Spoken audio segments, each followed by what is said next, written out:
Hello everyone, dear ladies and gentlemen. It's a pleasure to welcome you today on our webinar. This discussion panel is dedicated to the topic Smart Solutions in the Energy Sector and is organized by StrategEast. And allowed to introduce myself first, I'm Kazarashvili, representing the EBRD project in Georgia that is assisting the government in developing energy market. And I'm delighted to have an opportunity to moderate this panel today. And I'm also, with great pleasure, want to welcome our distinguished speakers. So our first speaker would be Mr. Volodymyr Buchyk, Head of Strategic Development Department at State Agency on Energy Efficiency and Energy Savings of Ukraine. Mr. Tornike Kazarashvili, Head of Energy Policy and Investment Projects Department from the Ministry of Economy and Sustainable Development of Georgia, and Ms. Baltugan Tazhmakina, Head of the Division of the Renewable Energy Department and the Ministry of Energy of the Republic of Kazakhstan. So thank you very much for your time, for joining this very interesting and actually perfectly timed topic. It has to be noted that over the last decade, the global energy sector is being transforming, and with the development of the IT industry in the Eurasia, especially in the whole world, the digital transformation has created more conservative spheres of economy, including energy. And in combination with the new technologies, it changed the idea how the energy is produced, how it's stored, distributed, and of course used. And in this sense, we want to discuss today what is how the Eurasia is streaming towards the green future and the prospects for the development of the green and clean energy. And discussion will be today with our distinguished guests. And before moving to our discussion, I just want to encourage our Facebook viewers who are now watching us online. Please feel free to send your questions if you have any on this topic, and our speakers would be happy to answer them. So today we will discuss the main topics regarding the roles of the small and medium enterprises in the energy sector, how these small power plants and household energy productions are working and what are their market prospects. Also, we will cover topic of the ecosystem in Eurasia for investment in the new energy and what is the role of the international organizations in that sense. So I want to give a floor to our first speaker, Mr. Volodymyr Buchyk. Just a few words about his background. He's representing the State Agency on Energy Efficiency and Energy Saving of Ukraine, and being head of the Strategic Development Department, Mr. Buchyk's main responsibilities, among others, include implementation of the European Union and Energy Community commitments in the energy efficiency field, also the drafting and monitoring the state support programs for the energy efficiency in households, and the development of the implementation of financial and legal instruments to promote energy efficiency in industry and buildings. So, Mr. Buchyk, please, floor is yours. Could you please provide brief your view on this main topic and from the perspective of course, Ukrainian experience? Thank you very much. Thank you for the word. First of all, I would like to briefly tell you about the state of development of Ukrainian renewable sector at all, because it will be very useful to understand how our energy market is functioning and how we deal with problems that we face during the development of energy market. As far as maybe many people know, that 2 years ago, Ukraine has adopted law on energy markets, and 6 years ago on a gas energy market. So we have already in place a very big amount of legislation, but still have some problems with its implementation. They're not very big, but we need to deal with them in order to sustain the development of the market. The first thing is that we have, for the last 5 years, we have a huge amount of renewable electricity that has been installed during the last years. I would like to tell you about some figures that for the last 5 years, Ukraine has installed about 7.5 gigawatts of clean energy products, and we have about 6.2 billion euro of investments for the last 5 years into these clean energy products.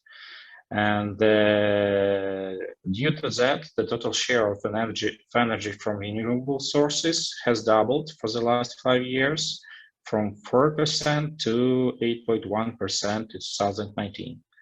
Maybe it's not a very big figure for European countries, but for Ukraine, with a large share of coal power plants and with a large share of nuclear power plants, it's quite a big amount of renewables in the total energy mix. We have many investments from different foreign countries, from China, from Portugal, Czech Republic, Turkey, Belgium, Denmark, Canada, Ireland, and so on. So we see a big interest of foreign investors to invest their money into Ukrainian renewable energy market, and it's very useful for Ukraine. It's very promising. What we have to stimulate investments? We have two incentive mechanisms. First one is feed-in tariff for renewables, and the second one is auction system. Feed-in tariff was introduced, the support scheme was introduced by special law for alternative energy sources. We have feed-in tariff for the next 10 years to January 1st, 2030. And this feed-in tariff is introduced for industrial power plants, for energy cooperatives, this installation up to 150 kilowatts, and for private households with small power installations, with solar power plants, with wind power plants, up to 50 kilowatts. So the level of feed-in tariff is very high, one of the biggest in Europe, in Ukraine. So as far as you understand, this attracts many investments in this field. And but 2 years ago, there was a shift from feed-in tariff to auction system. It was a demand from our European partners, and it was one of our obligations according to according to energy community obligations and European Union obligations. So it was a demand, and we met that demand, and we also adopted another law that introduced the so-called auction system. What does it mean?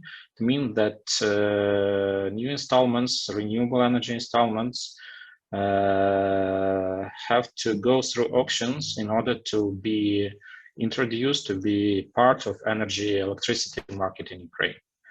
So the key elements of this auction system is that participation in these auctions is mandatory for solar power plants with capacity from 1 megawatt and wind power plants from 5 megawatt. Also, this renewable power plants will get 20 years state support with a guaranteed power purchase agreement. And what else? That all types of renewable energy sources can participate in these auctions. It's very important. There is no limits for participation. But the main thing that if they want to participate, they need to meet basic requirements, that they need to confirm that they have a land for installment of that power plant, they have a contract and connection to the grid, to the network, and then have a bank guarantee, a guarantee fulfillment of the obligations related to the construction of the facility. So these two main support schemes allows Ukraine to attract investments, but still we face today many problems with balancing of renewable electricity in energy market, and so we need to develop different balancing powers to balance the grid. So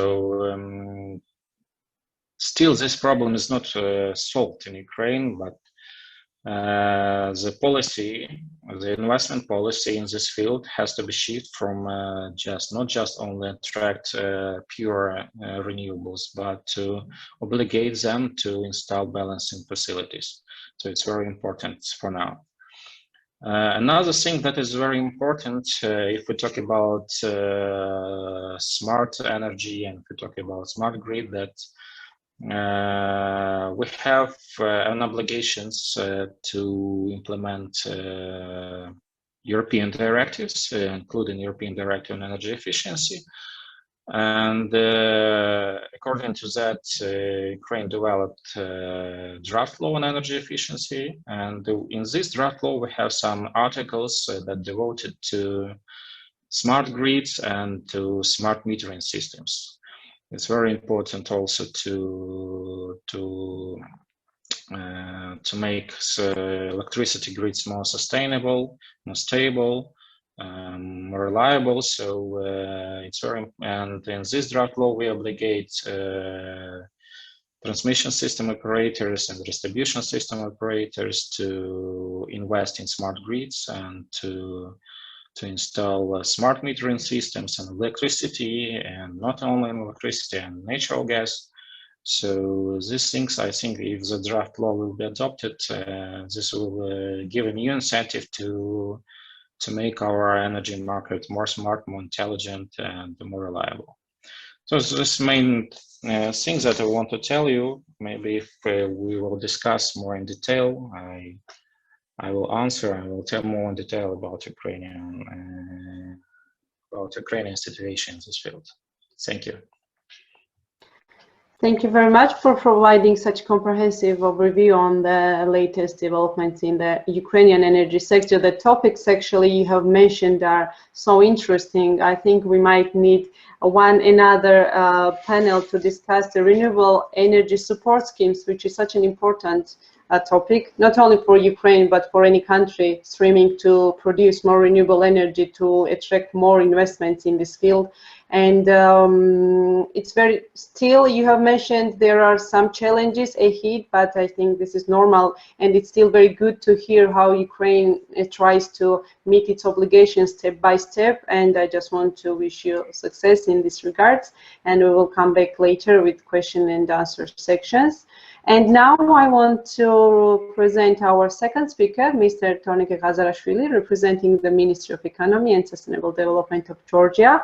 Mr. Tornike has quite a vast experience in development of renewable energy in Georgia. Before he was assigned on the position of head of the department, he was chairman of the Hartley Wind Farm Company, a member of the board of directors for Zestafone Wind Farm, and chairman of the board of directors of Enguri Tourist Center. And he has also worked as a project manager at the Georgian Energy Development Fund. So, Tornike, the floor is yours. Please give us some understanding and view on the Georgian energy sector. Where are we now? Thank you. Thank you very much, Thea. Good morning, good afternoon, everyone. It's my pleasure to attend this panel and to give you some good information related to the Georgian energy sector. Maybe as you are aware, Georgia is quite a rich country with the renewable energy sources, and especially the hydro potential is quite high in Georgia. But up to date, we have already 24% of our energy potential related to the hydro adopted, and day by day we are streaming to use all our opportunity in the renewable energy sources to come up at the end of the day with a decision and with a situation when we never have the deficit in our system. So for today, Georgia has about 4,500 megawatt installed capacity, and 75% of them is renewable energy sources. We have also thermal power plants, but mainly our main production is coming from the hydro. We have only one wind farm, which we built in 2016 by the state-owned companies. And after this, so interest in the wind farm and also for the solar power plants raised quite high. And today, in the timeline, we have about 400 megawatt for the wind and about 150 megawatt of solar projects on the several stages for the winds. Mainly, the wind projects are only on the advanced stage. And now we are finalizing with those companies, with private developers, contract negotiation process, and so we hope that in this year some of these projects will start construction works. We are expecting for 2025 that's about 600 megawatt of the wind and about 250 megawatt of the solar will be integrated in our grid. But still, we had a deficit because our consumption is more than our production, and this variated from the last few years from the 7 to about 13%. We are importing during the winter period when our hydropower plants doesn't have enough water to produce more energy. We are importing electricity from our neighbor countries. But we are streaming to reduce our imports and reduce the dependence on our neighbor countries. And our main goal, the country's main goal, is to have energy independence and energy security. We have one of the biggest hydropower plants in Georgia, and not only in Georgia, mainly it is the fourth highest AH10 Angry hydropower plant, which was built in the end of last century, in 70s, end of 70s, in 1979. Angry hydropower plant, let's say our main base load power plant, which is balancing stability in our system. And the installed capacity is about 1,300 megawatts. Of course, we have also some another reservoir HPPs, but mainly our, let's say, the installed capacity is collected with the runoff rivers. We had a problem, it's not a secret, we had a problem in our grid because of we don't have enough base loads such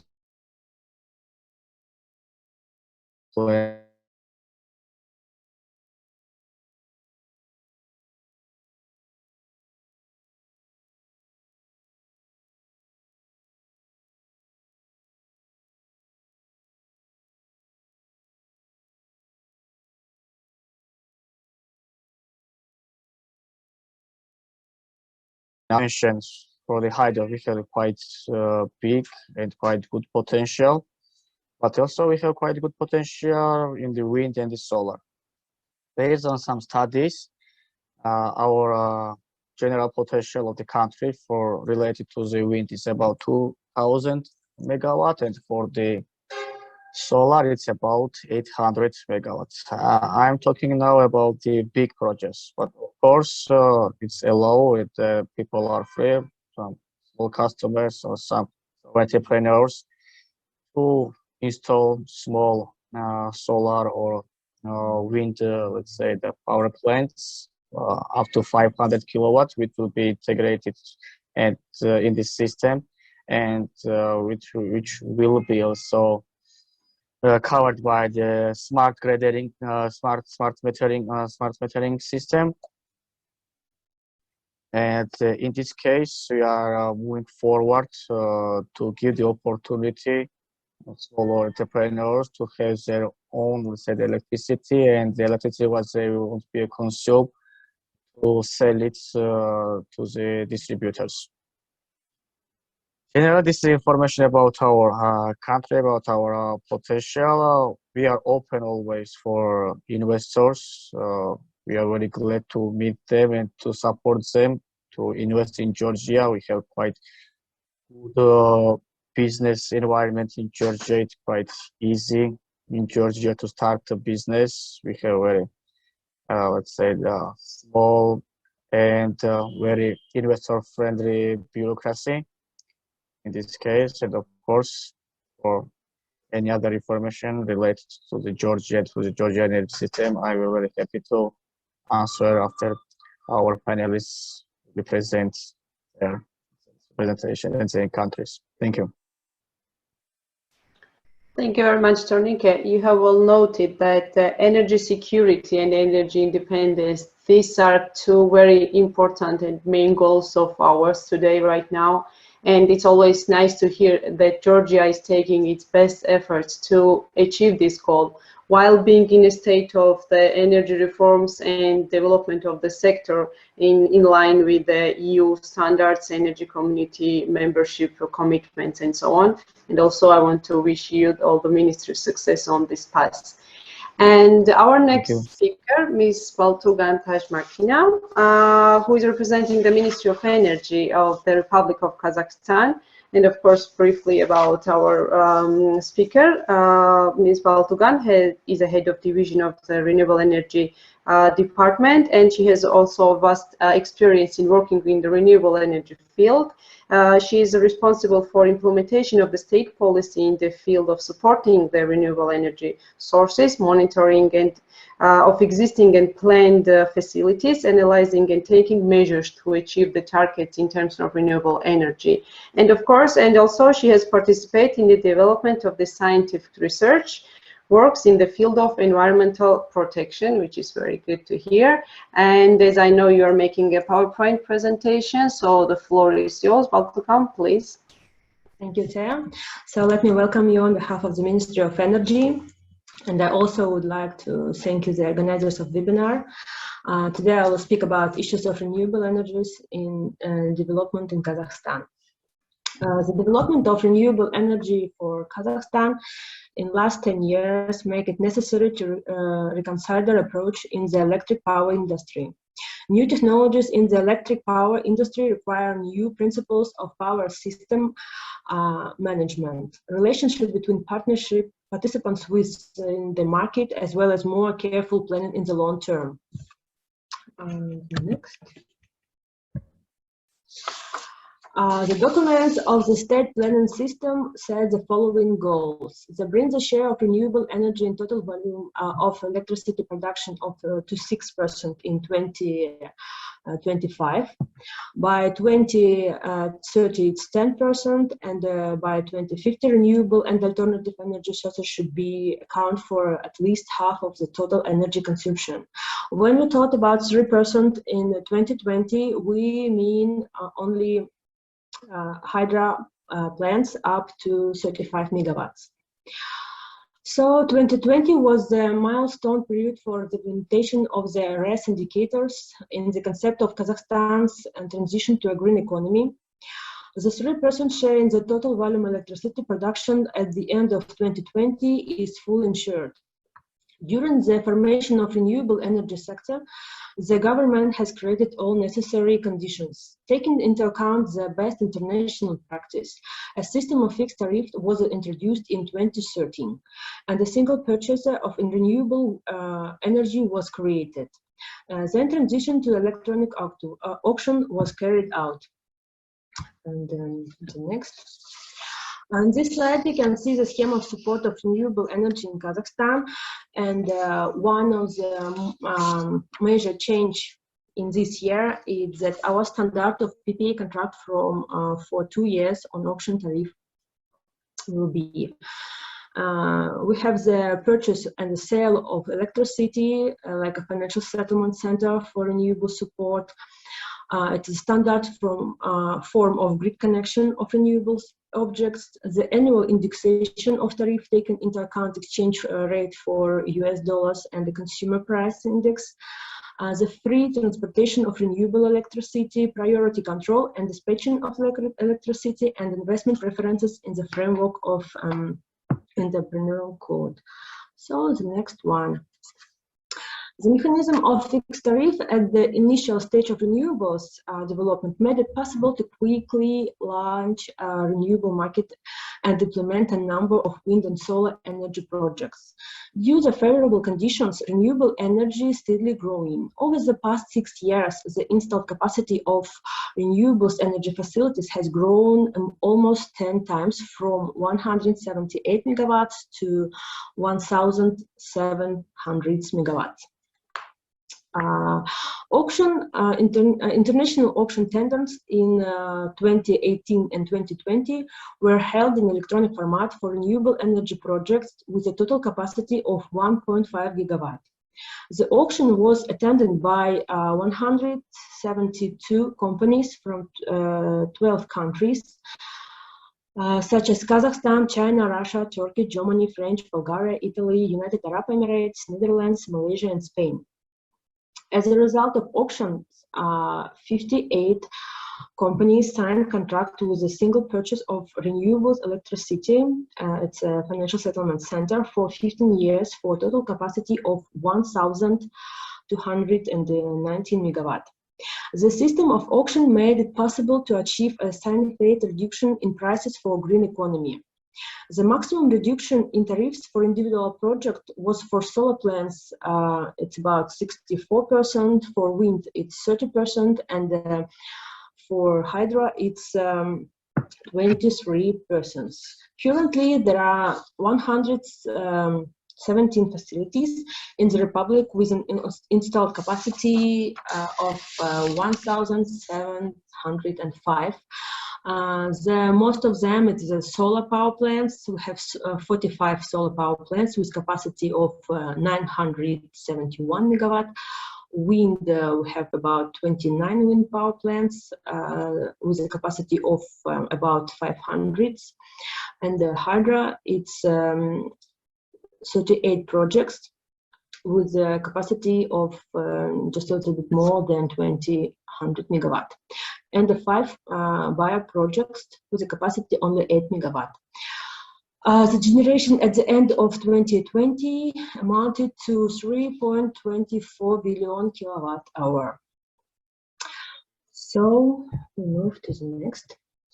The placement of renewable energy sources in the region is carried out taking into account the resource potential, the need for electricity, the maximum permission capacities in the zones of the unified electric power system, and taking into account the readiness of the infrastructure. This makes possible not to exceed the limits of renewable energy capacity for the reliable operation of unified electric power system of Kazakhstan. In recent years, work has been carried out to attract investment in the sector by signing a number of agreements and memorandums with international financial institutes and organizations in the amount about of $630 million US. I would like to note that investors from 10 countries of the world, as well as large financial institutions such as EBRD, ADB, Asian Infrastructure Investment Bank, and Development Bank of Kazakhstan, are currently working in the green energy sector. Large oil companies such as Eni, Total, who have already implemented projects in Kazakhstan, have plans for the further development of renewables, have come to green energy sector as investors.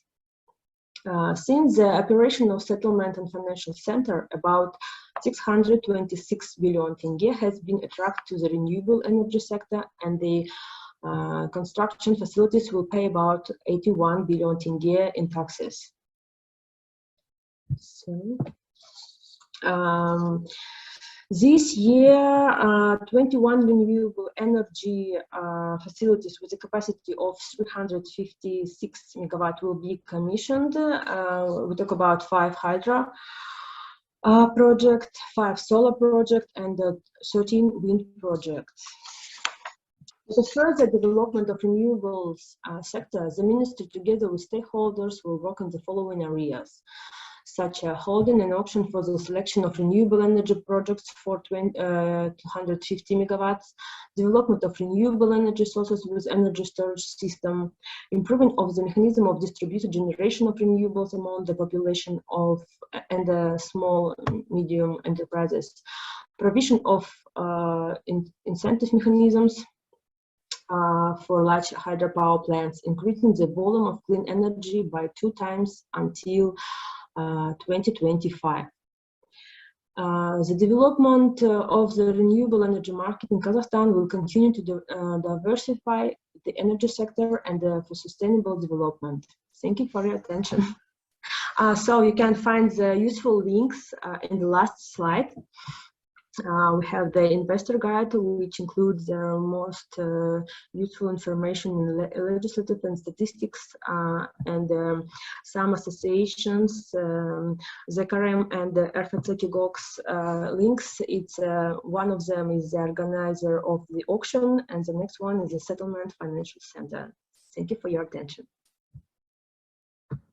Thank you very much, Baltugan. As it is known to me, several years ago, actually, Kazakhstan was listed among the fastest growing economies.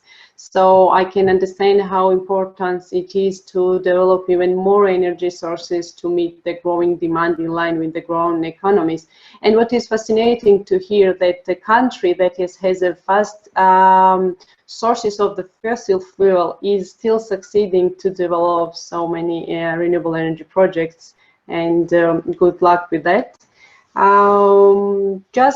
Before I just wanted to sum up this very general discussion, and I'm glad to hear how these countries, Georgia, Ukraine, and Kazakhstan, are taking their efforts and making very successful steps towards the greener energy and greener future, because development of the renewable energy sources on one hand minimize the environmental impacts while improving social and economic situation and providing sustainability in that way. So I hope that in a couple of years, if we still have this possibility to sit together and discuss these numbers already provided, they will be much more and better improved in better ways. So now I just want to go back to previously mentioned topics on the green energy and the situation in Eurasia, where we're situated. I want to ask my first question to Volodymyr Buchyk. Could you please elaborate more from the perspective of Ukrainian experience? What is the role of the small and medium enterprises in the new energy sector?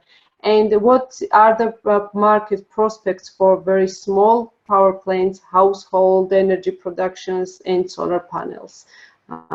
Thank you. The floor is yours. Thank you very much. For the last maybe 5 years, 4 or 5 years, we face a huge growth of small power plants, solar power plants in private households. For example, last year in 2020, we have 1.5 gigawatt capacities been installed that have got feed-in tariff. And among them, we have 226 solar power plants from private households. So it's quite a big share of new installments for renewables and total amount of installments for the last year.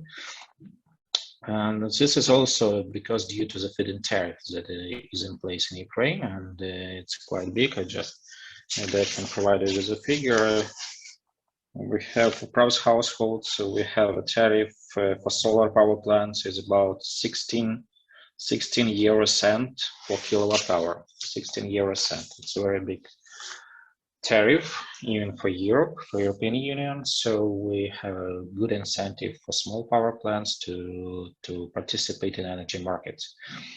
Now we are working deeply on net metering, how to deal with integration with smooth integration of these solar power plants of private households into energy grid.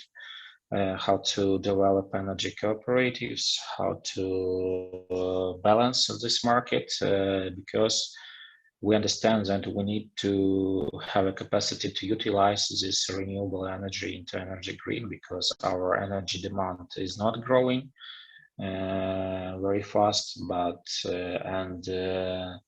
old capacities, traditional capacities are still in place. We need to load nuclear power, we need to load big hydropower plants, and so as far as I said earlier, that we have a big problem in balancing of covering peak loads and so on.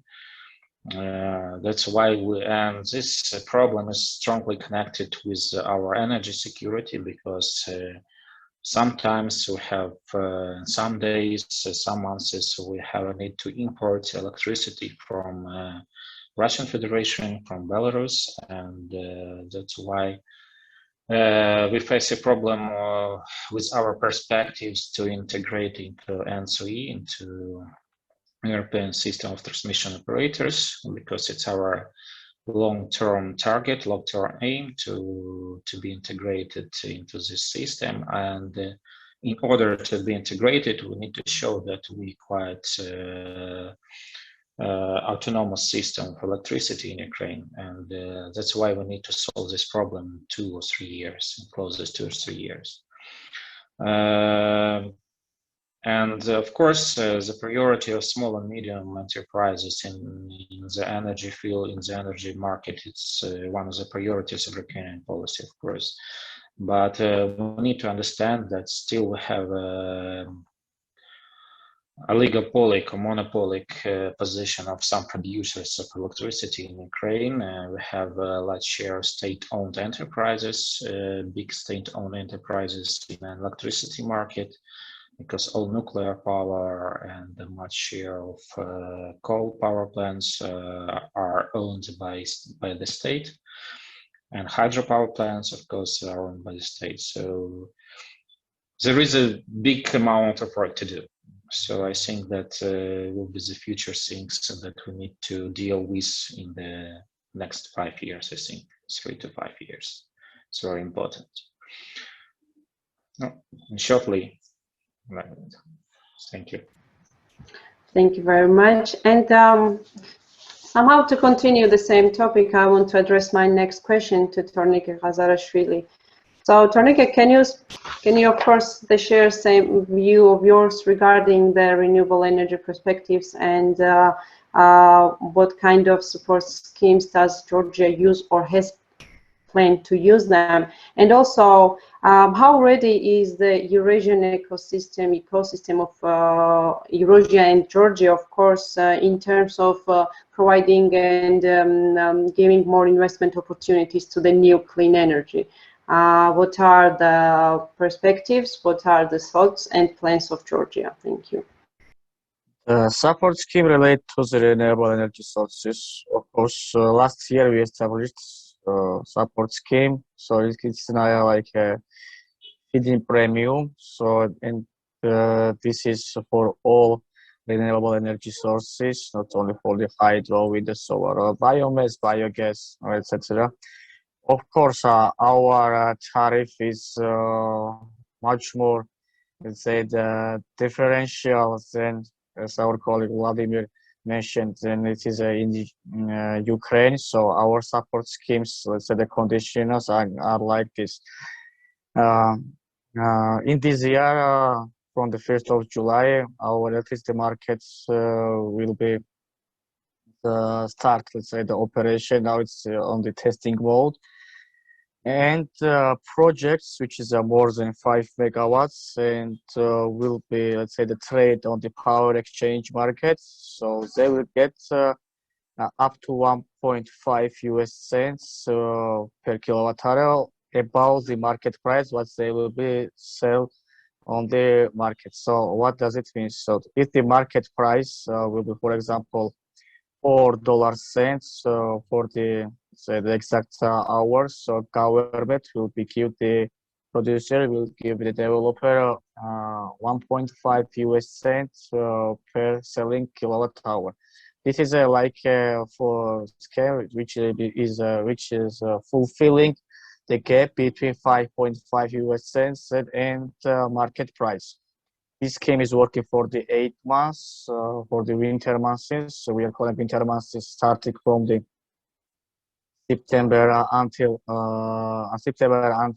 May. So 8 months for 10 years.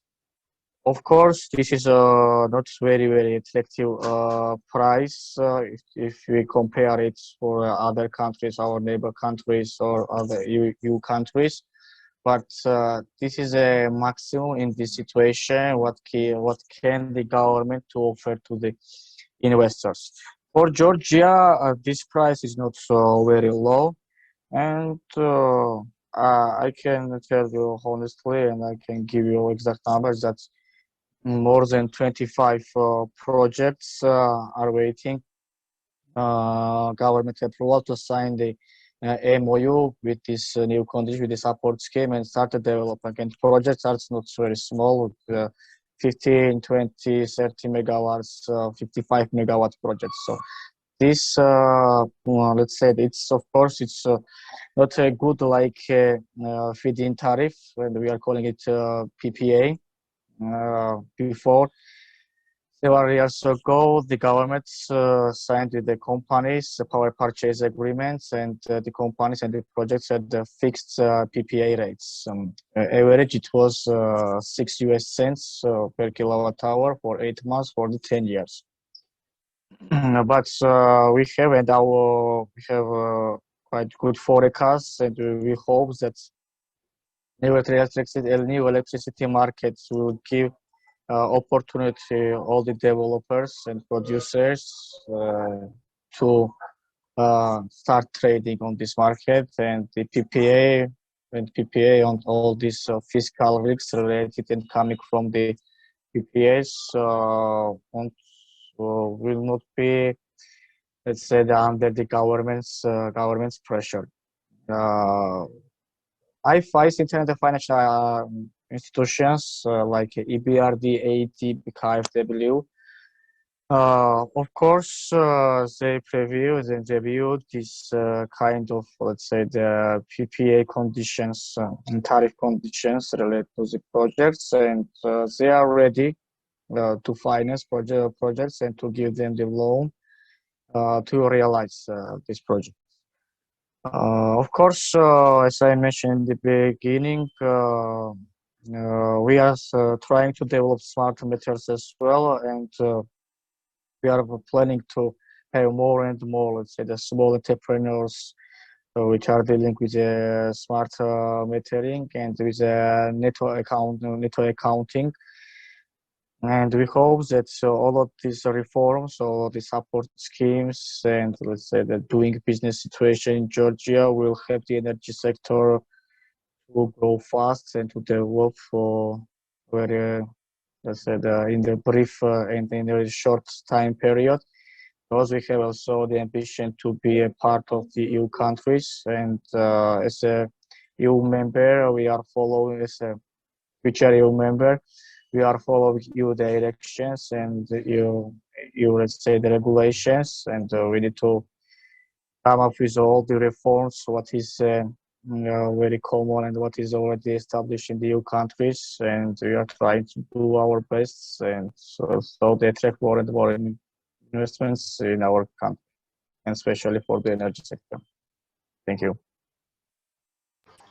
Thank you, Tornike. And you have mentioned quite a good point, the role of the international financial institutions in development of the renewable greener energy. And I want to ask my next question to Ms. Baltugan, and it will be more general question about the region.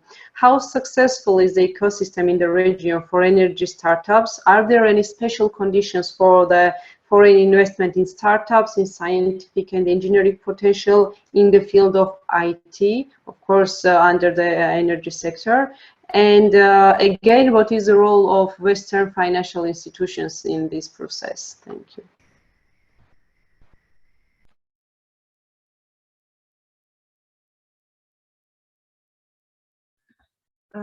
Thank you for your question. If we talk about IT, the only one is a mechanism to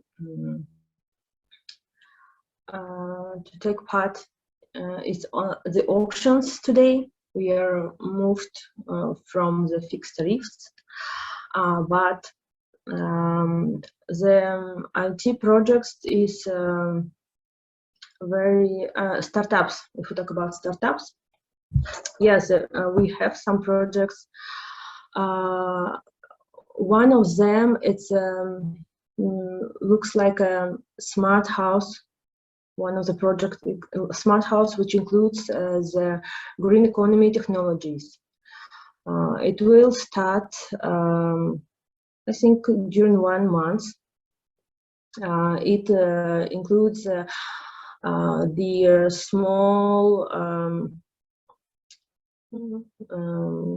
small medium enterprises like a net consumptions. We want to make, we want to just develop this sector, because now we have only, I think, 10 maybe projects in this field. In this area, we work now with DENA. It's a German agency. Only today we just have a call with them, and we want to start this work. I hope during 1 month we will start this. The next one is modernizing. We want to make some things in the energy efficiency, including the renewables, on a building and new houses. It means that we want to change the standards in their buildings, like EU. So it's a two sector now we want to make in close time. So thank you very much for this information. I will just go back to Volodymyr at once with the same question that our two other participants mentioned. Can you very briefly speak what is the role of Western financial institutions in development of the renewable energy in the region and in Ukraine? Thank you. I must say that mostly Western financial organizations work directly with investors, foreign investors, in order to provide them some kind of financing to invest in renewables in Ukraine. I'm talking about some loans or grants and so on. Of course, many big projects that amount to about several hundred megawatts of renewable installments require additional financing from additional financial support from different international financial institutions. And we look at, if we would look at, for the last 5 years, we have support from BRD, we have support from private banks, and it's very important for investors because the capital expenditures for investing into renewable capacities is very big. So if they want to start, they need to accumulate a big amount of money. But still, it's very attractive because to incentives in Ukraine to get loans from big financial institutions, because the interest rates are not very high, and they look at these investments like structural investments into the development of the country mostly, and so they consider these applications not more than they consider them like more political investments more than just pure financial investments. So they get more flexible interest rates and more flexible other conditions of loans and so on. But nevertheless, I must say that big attention is also paid to energy efficiency from financial institutions too, because there is need to make a balance between production and consumption of energy. So we have a big attention to energy efficiency projects, mostly in our regions, and big support from financial institutions and from countries, from European countries directly, for example, from Germany and from North European countries. We have EFFP fund and so on. So it's quite a big investors, and they bring much money into energy efficiency, I would say. So it's a very big role of this in international financial organizations. And so there is a balance. There is a balance among investments in renewables, in production, and in consumption. So it's a very good sign that our energy market will be developed smoothly and will be developed in a proper way. Thank you for this comprehensive answer. I'm really sorry to say so, but our panel discussion is getting close to the end, and I just wanted to sum up what we have discussed here so far. More or less, Georgia, Ukraine, and Kazakhstan are in the same way, and with the growing and economic, we are all trying to meet also our growing demand on energy. And it is very important to have this balance of renewable energy in the energy balance, and also it is important to know how to balance the investment together with the international financial support, what as Volodymyr Buchyk just mentioned. And when speaking about today's topic, smart solutions in the energy sector, we cannot forget about the smart technologies and appliances that are used nowadays, and these technologies really transfer this energy system and it takes them to the newest level. And in the nearest future, these technologies will, energy sector will be even more heavily relied on the technologies, and more countries will start using smart meters, smart grid, and smart appliances that will, on one hand, make it easier and more comfortable energy use, distribution, and production. On the other hand, will provide energy saving for the end consumers, and also will affect the environmental issues. It will somehow also mitigate the climate change challenges that the whole world is facing nowadays. So with this, my final words, I just want to thank you, all our participants. I express my appreciation towards you for your time, for joining this panel and sharing your expertise. I want to thank also StrategEast for providing this wonderful platform and giving an opportunity to have this extensive discussions on the topic, and our Facebook viewers for watching us. I just want you to wish to have a nice day, and of course, stay safe.